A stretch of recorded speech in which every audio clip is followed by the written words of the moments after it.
mankasitraka antsika rehetra, mankasitraka ny onjam-peo izay nanasa afaka mitapatafeto dia miaraba ny manaraka ny fandarana rehetra.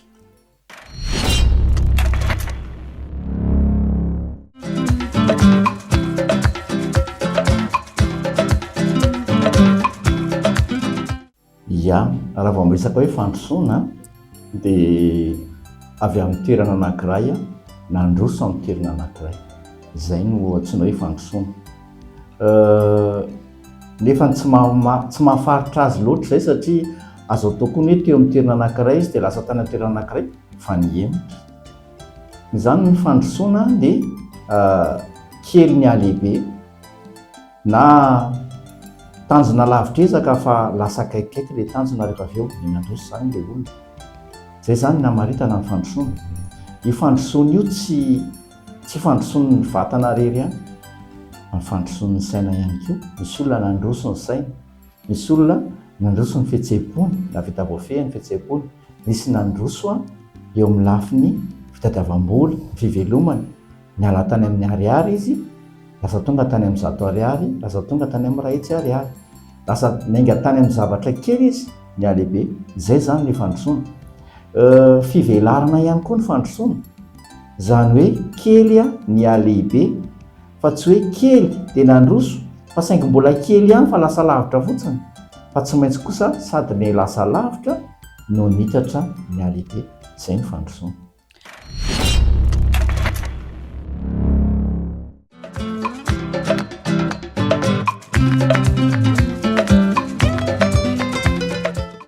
Betsaka mihitsy ny olona izay miasa mafy fa tsy mandroso, miasa mafy fa tsy mahita vokatra.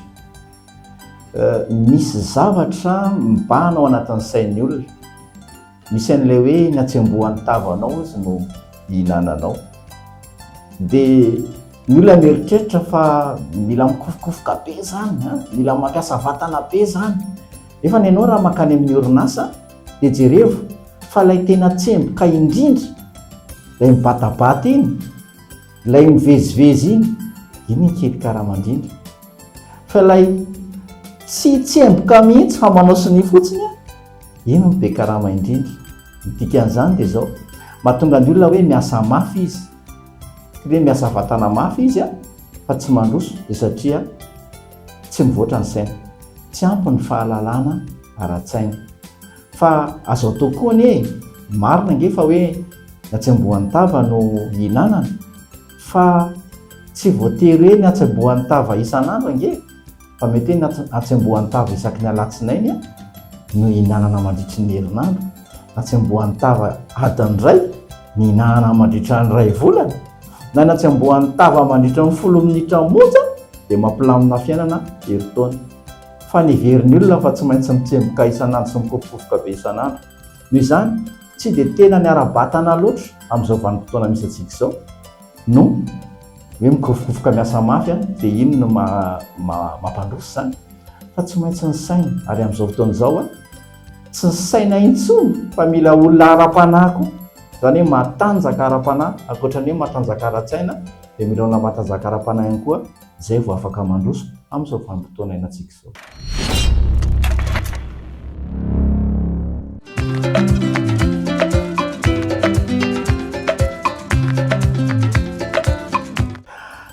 Ny voalohany aloha ny fahasalamana ny voalohany.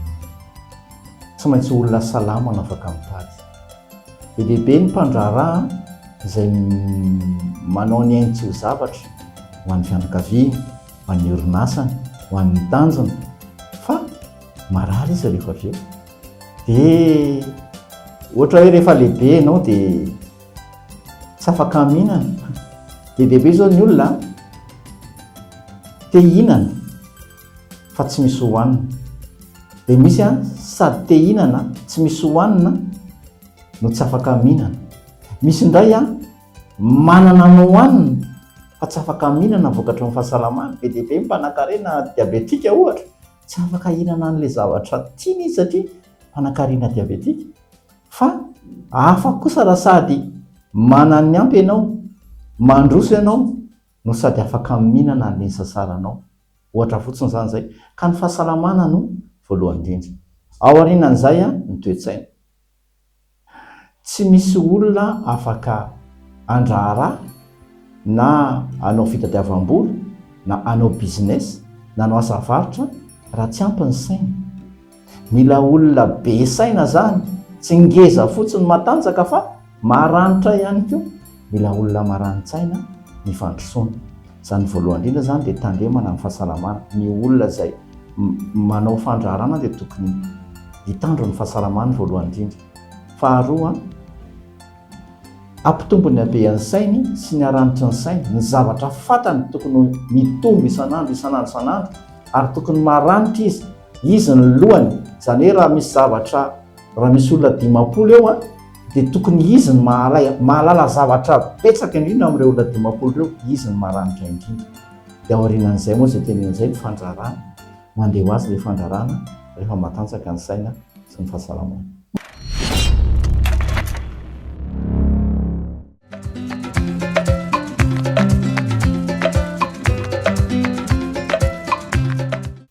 Ny tena olana lesika ho amin'ny olona izay hoe te ahomby dia manao fandraharana matetika dia fifaninana. Maika loatra ny olona amin'izao iseho, maika hiparaitre hoe nahavita. Vao metimety kely ny atao dia mividy moto, vao metimety kely ny atao dia makeny amin'ny restaurant alaina sary, vao metimety kely ny atao dia mividy akanjo, mividy kiraro, vao metimety kely ny atao dia manao vehivavy be dia be, maika nisy eo. Dia faharoa ilay fifaninana. Mandraharaha izy dia ny ao an-tsainy misy olona izay tia ny hifaninana. Nefa tsy izay mihitsy ny fandraharana. Ny fandraharana sy ny fandrosoana dia izao, dia ianao mitondra servisy, mitondra vahaolana ho an'ny hafa, ianao manampy ny fiarahamonina, ianao mampivoatra ny tenanao, mampitombo ny fahalalànao. Tsy misy idiran'ny hafa mihitsy ny fandrosoanao. Fa raha vao ankinonao amin'ny fifaninana ilay izy, na ankinonao amin'ilay hoe maika hamono lolo, maika hiseho ianao dia taraiky foana amin'ny fandraharana. Ary io ny resaka lehibe amin'izao.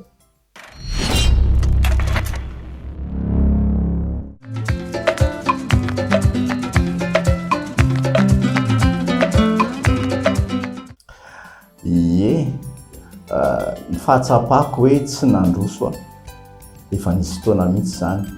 Ohatran'izay andramana rehetra tsy mety avokoa, ohatran'izay natao rehetra tsy mety avokoa. Atsiarovako ny fanontanian'ny namako izay, namana anankiray tanaty conférence hoe hono azo kiandry, rehefa fomba ahoana kay ny ahafantarana fa manomboka eto dia izy dia mety. Dia nisy anankiray koa nanontany hoe nanao zavatra impiry ianao na nanandrana zavatra impiry vonety ilay izy. Dia valiko ilay fanontaniana anankiroa satria izay marikatsika an'izay. Indray mandeha mahomby dia ampy. Zany hoe nanandrana zavatra marobe fa tsy mety foana. Fa indray mandeha nahomby dia mety ilay izy. Zany hoe raha miteny hoe efa nisy ve, io zany mantsana hoe ny talohan'izao rehetra izao dia izy daholo tsy fahombiazana toa, fa nahomby indray mandeha. Misy manontany ahoana ary no ahafantarana hoe anomboka eto amin'izay ilay ahomby.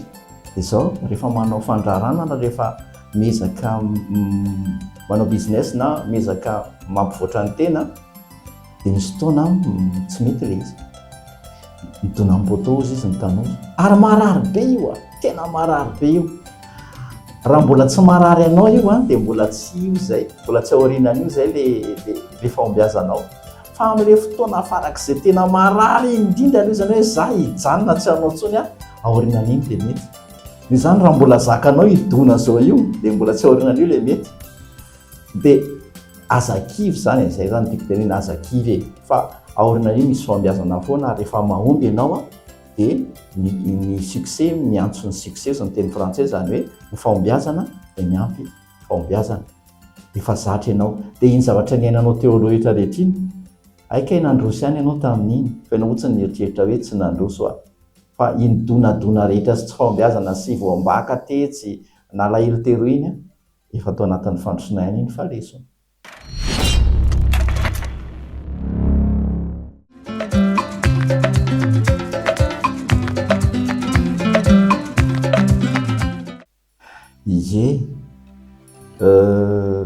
mantory tsy mantory angamba fa namana izay nanamarika ny fiainako izy. Za zany mivarotra tamoron-dalana taloha. Dia rehefa mivarotra tamoron-dalana tamin'izany eo amin'ny 500 000 francs isam-bolana eo ny vola azonay mivarotra sambosa tany amin'ny taona ataontsika hoe 2000 tany. Betsaka izany vola izany. Dia rehefa miteny io namako io hoe elahy ilay sy tokony hianatra, elahy mahay.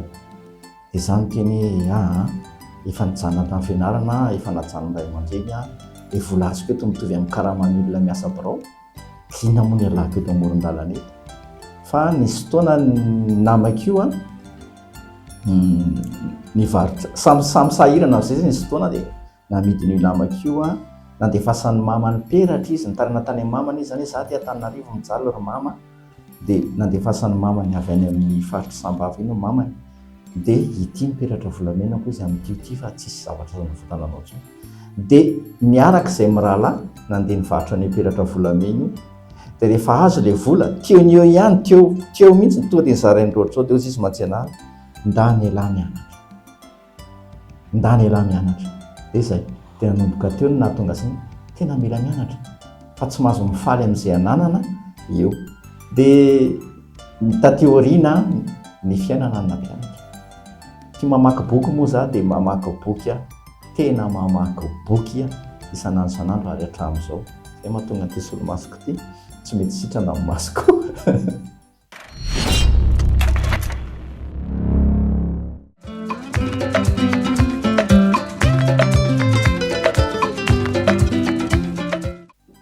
Za nianatra momba ny finance sy ny comptabilité, nitana toerana ambony foana tamin'ny orinasa.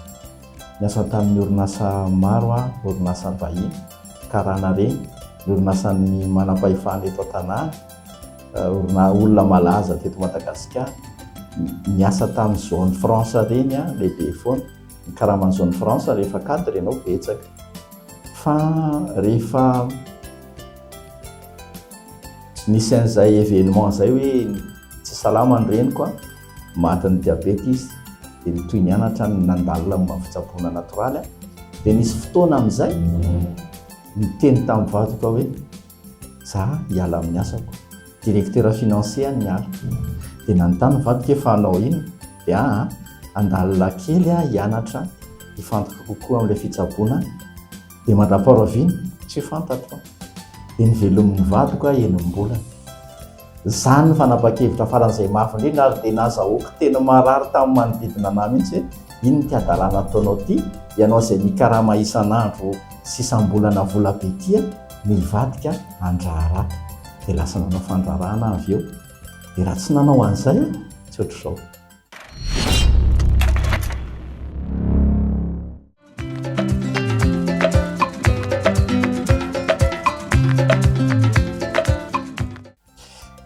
Ny fanapa-kevitra mihitsy aloha miteny hoe tsy mety amiko izao fiainako izao.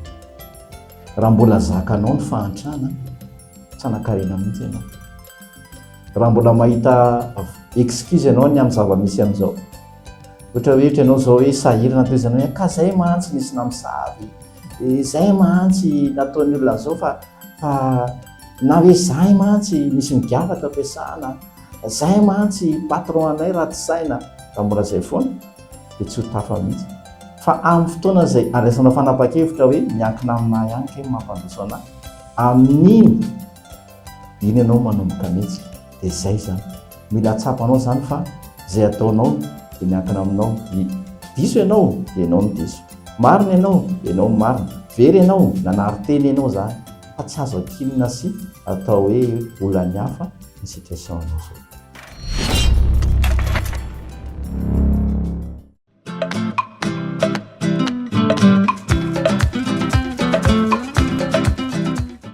Voalohany saingy kosa amin'ny teny frantsay moa dia hoe crédit. Aiza nahita crédit, aiza ny mahazo crédit. Zany crédit amin'ny teny frantsay dia fitokisana ny dikan'izany. Ianao zany raha vao tsy itokisan'ny olona dia mila vola ianao. Fa ianao raha ohatra ka tsy manam-bola ka misy olona mahatoky ianao, namanao, ny havanao, reny ny client voalohany, reny no mpiara-miasa voalohany. raha ohatra zany ianao ka tsy manam-bola dia ataovy betsaka ny namanao fa ireny ny clientnao reny afaka manora ny voalohany. Tsy misy olona kosa aloha zany dia tena hoe ainga amin'ny zéro fa misy ao lapoaly, misy ao fatapera, misy ao antsy, misy ao tsy haiko mety misy ariary zato, roanjato ao, misy 2,000 ao, misy 5,000 ao, mety misy an'izay ao.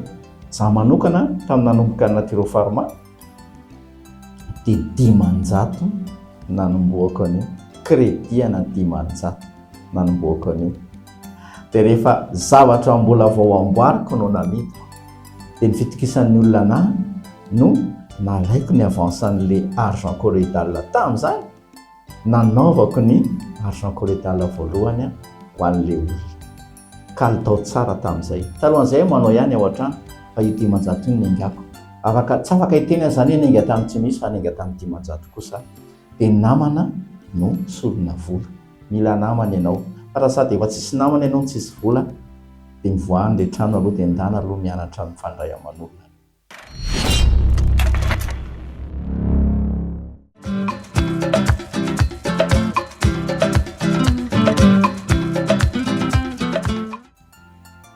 Raha te hiteny amin'ny zokiandro taloha dia te hiteny aminazy hoe aza matahotra.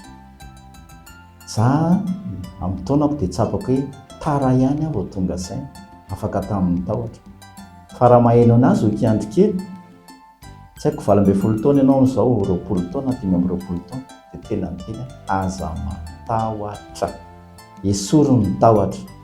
Fa natahotra iny io, natahotra ny afa-baraka io, natahotra ny enatr'olona, natahotra ny vavan'ny olona, natahotra ny tsy ahomby, eny hatramin'ny tahotra ny ahantra, hatramin'ny tahotra anankarena koa.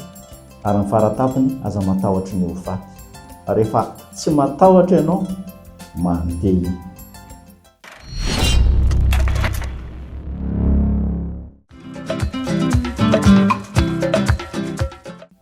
Soratsika rehetra dia fahin'Andriamanitra daholo.